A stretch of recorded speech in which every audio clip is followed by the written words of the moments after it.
In this video, we'll talk about what sharps and flats are, and as a bonus, we'll even talk about double sharps and double flats.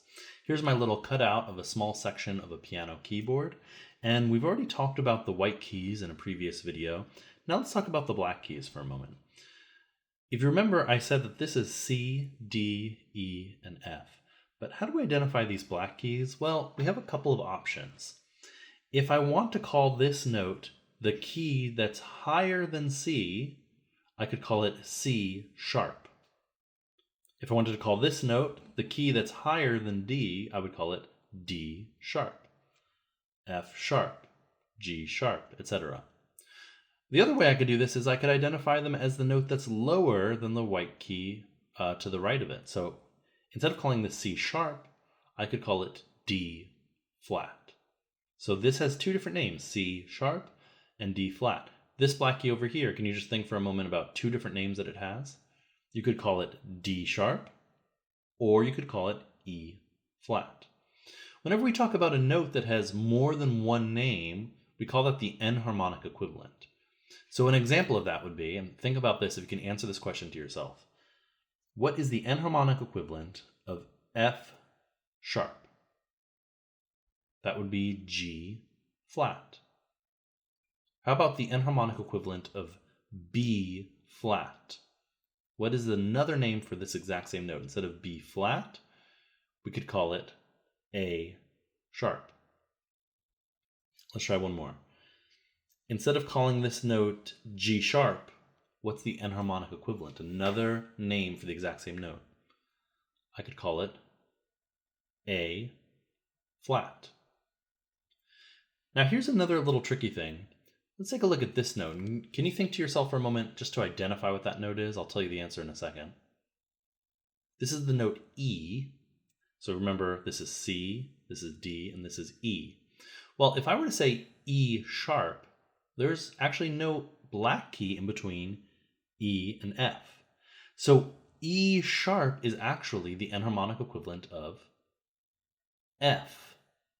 And so here is a new way to think about this. Instead of thinking of a sharp as the black key to the right, think of it as raising a note by one half step. So instead of saying, okay, this is C sharp because it's the black key next to C, think this is C sharp because it's a half step above C. In other words, it's the note that's exactly one note away from C. And if there is no black key in between two notes, then we're talking about E. Well, E sharp doesn't have a black key. E sharp is F, right? I'm going to switch over to my larger keyboard. You can see another example. And think about this note right over here. Think for a moment to yourself about what the note this is. Just remind yourself this is by a group of two black keys. This is C. Well, there's no black key in between B and C.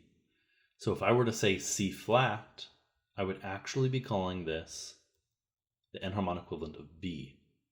One of the jokes, I think, from The Simpsons was that they had a barbershop quartet called the B Sharps, if I remember correctly. And B sharp is a silly thing to say because it's the enharmonic equivalent of C.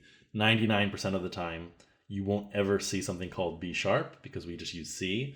But there is a reason why we would call something B sharp. We'll save that for a future video. It gets a little bit complicated, but there is a reason for that.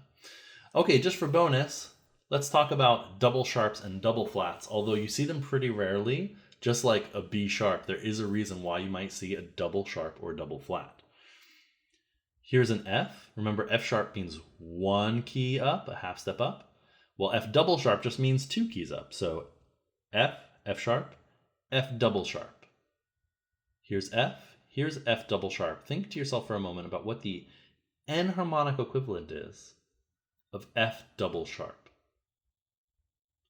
F double sharp is the same as G.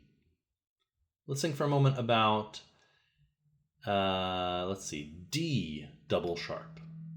Can you think what D double sharp would be? Here's D, D sharp. Here's D double sharp. And you probably could have guessed double flats work pretty much the same way in the opposite direction. Here's an A. A double flat would be the enharmonic equivalent of G. Here's A flat, A double flat. How about the enharmonic equivalent of D double flat? Here's D, D flat, D double flat. It's the enharmonic equivalent of C. If you found that video helpful, please click the subscribe button below to find more videos just like it.